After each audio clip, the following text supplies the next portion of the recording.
Baik, terima kasih atas kesempatan yang telah diberikan. Pada kesempatan kali ini, kami dari kelompok 6 akan menjelaskan mengenai peramalan penjualan tepoci.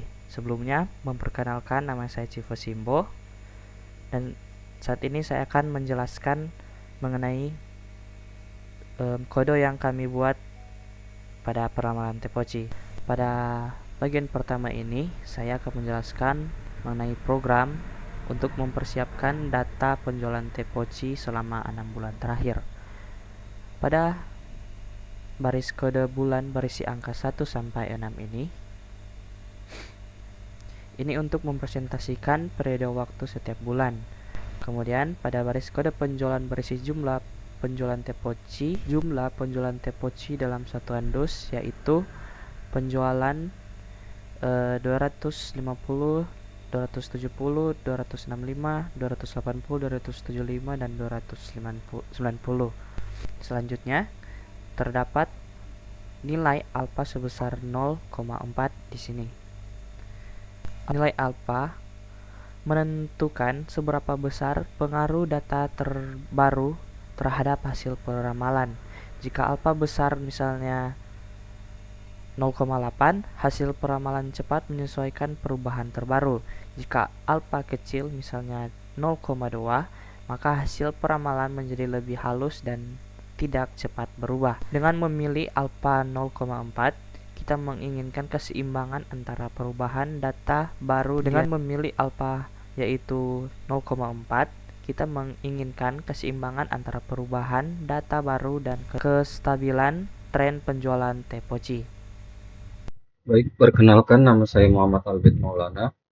Saya dari kelompok 6, ingin melanjutkan dari penjelasan sebelumnya. Nah, di sini saya ingin menjelaskan dari proses looping rumus single something-nya. Di sini ada S. S itu adalah variabel, yaitu eh, untuk membuat list dari menyimpan dari nilai something-nya. Nah, list S ini sama dengan penjualan 0, yaitu nilai awal yang diisi dengan penjualan atau data penjualan pertama di bulan pertama.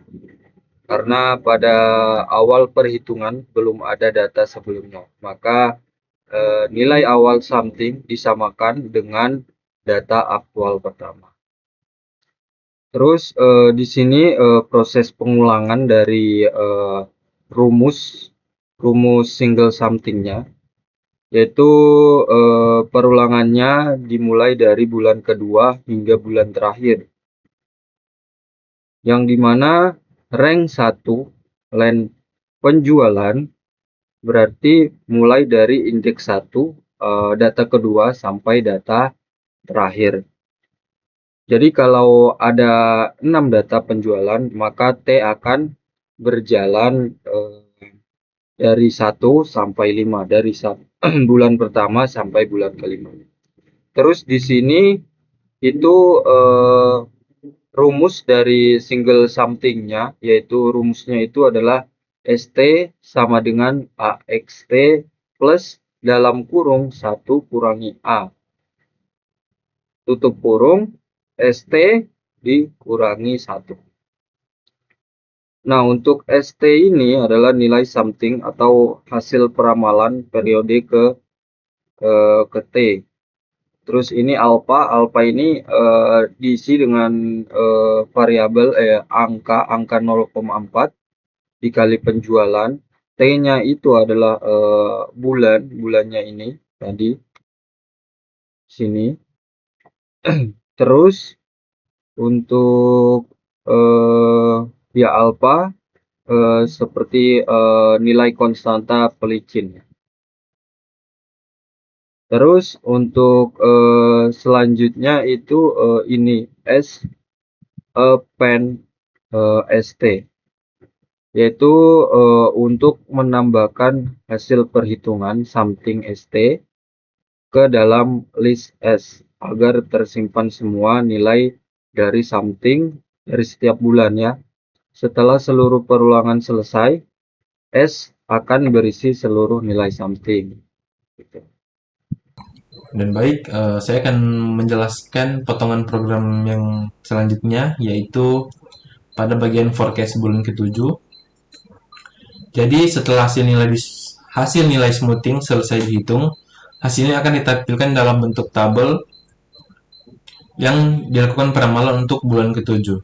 Baris kode forecast sama dengan forecast next sama dengan S-1 ini artinya hasil peramalan bulan ke-7 diambil dari nilai smoothing terakhir yaitu S6 dan ini menampilkan 3 tabel, yaitu yang pertama ada bulan menunjukkan periode dari 1 ke 6 dan penjualan atau aktual ini menampilkan data penjualan sesungguhnya setiap bulan dan yang terakhir ada nilai smoothing atau S_T yang menunjukkan hasil perhitungan smoothing untuk setiap bulan. Dan berdasarkan perhitungan nilai smoothing terakhir S6 adalah 276,5, maka forecast atau perkiraan penjualan bulan ke-7 adalah 276 dus. Forecast inilah hasil akhir dari metode single exponential smoothing, yaitu estimasi penjualan yang akan datang berdasarkan data tren sebelumnya. Terima kasih. Baik, perkenalkan nama saya Cicilia Shaloma Sambe dengan NIM 23024117. Nah, di sini saya akan menjelaskan pada bagian terakhir dari program ini yang akan menampilkan grafik hasil peramalan agar lebih mudah dianalisis. Nah, dalam grafik ini kita bisa melihat ada 3 komponen penting. Yang pertama ada aktual, ada smoothing, dan forecast. Nah, untuk garis biru dengan titik bulat-bulat ini menunjukkan data aktual penjualan tepoci tiap bulan. Dan untuk garis orange putus-putus ini menunjukkan nilai smoothing hasil perhitungan metode SIS. Dan untuk titik merah menunjukkan forecast, yaitu hasil peramalan untuk bulan ke-7. Nah, grafik ini menunjukkan bahwa hasil smoothing mengikuti pola data aktual dengan lembut, tidak terlalu tajam naik turun, sehingga cocok untuk data penjualan yang relatif stabil. Nah, dari visualisasi ini terlihat bahwa tren penjualan tepoci meningkat secara perlahan. Program ini berhasil memprediksi bahwa penjualan bulan berikutnya akan tetap meningkat dengan estimasi sekitar 276 dus. Dan yang terakhir di sini saya akan masuk pada kesimpulan. Nah, untuk kesimpulan metode single exponential smoothing berhasil digunakan untuk memperkirakan penjualan tepoci dengan alfa sebesar 0,4 diperoleh hasil peramalan sebesar 276 dus untuk bulan ke-7. Sehingga nilai aktual menunjukkan data nyata, nilai smoothing menunjukkan tren yang dilunakan, dan nilai forecast menunjukkan prediksi untuk periode berikutnya. Sehingga metode ini cocok digunakan untuk data penjualan yang cenderung stabil dan dapat membantu perusahaan dalam merencanakan produksi serta stok di masa depan. Sekian untuk penjelasan saya. Terima kasih. Jika ada kesalahan kata dalam penyebutan, mohon untuk dimaafkan.